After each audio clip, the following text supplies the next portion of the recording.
Chris, thank you. From cuts and scrapes to bee stings, summer is an important time to make sure your first aid kit is up to date. And here to give us some tips on how to put all that together, Rachel Henniger from the West Grange Pharmacy in Trenton. Good morning. Thank you for joining us. Good morning. My pleasure. They got the most accident-prone guy here to do the interview here. So, you know, summertime, of course, I mean, you're doing everything everywhere. So it's tough to get a kit going. What are some of the issues you see for summertime first aid kits?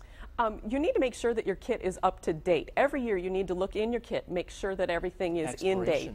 Yeah, absolutely. I think I used a Band-Aid from like 20 years ago on a road trip last year. But I mean that's an issue. I mean, and the kits that you buy at the pharmacy, not really adequate. Right? The pre-made ones don't have everything that you need. They're small and portable, but as you can see, I made my own kit because it's a little bit larger. Yeah, absolutely, absolutely. I mean, that's a big box right there. So let's talk about what we put in those boxes there. Just basic stuff. What do we need?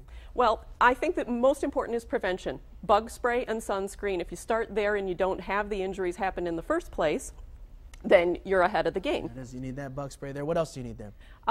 If something does happen, some of your most important items are some hydrocortisone cream and definitely your Band-Aids to cover the area and keep it clean. Absolutely, absolutely. Now, there's one thing that you say you haven't really seen in a lot of kits, and that's something that people are overlooking. We're talking about this right here.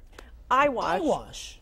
Yeah, and tell me why people are forgetting and why this is important to have. Because if you're out on the baseball field or, you know, something just happens to fly in your eye, it's important to have a sterile source of wash to get that out and then seek medical attention. You know, and obviously, I mean, the risk of not having a first aid kit, you know, boy, all kinds of things can happen. I mean, you've probably seen it. Unfortunately, infection and lingering pain, things like that, it's important to have those supplies on hand. Yeah, and one of the things I think we, you know, obviously if you're out on those road trips, you're eating who knows what.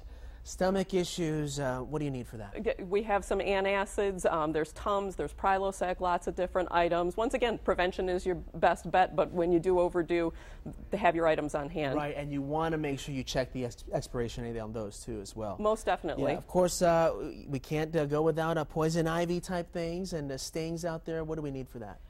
We have some tweezers in our kit to remove stingers and things that get stuck in the skin, and then some hydrocortisone cream on top of that. If you have an allergy, seek medical attention immediately. You know, and it sounds like, you know, all this of course can sound like a large task, but this could be a pretty fun family activity, something that the kids can learn about and really have that conversation, right? Definitely. You can go to the store together and pick it out, and if you have any questions while you're there, your local pharmacist is always happy to answer your questions. Yeah. That's why we're there. Yeah, talk to us about that as far as the access goes. I mean, you know, are you going to put together the kit for us, or I mean, just? You know, I will if that's what you want. I'll walk the aisles with you and ask you what your needs are. Pharmacists are there for extended hours during the day. We're available, and we want to help you. That service with a smile. Hopefully you don't need this stuff, but just in case, right? Exactly. Excellent. Better to be prepared.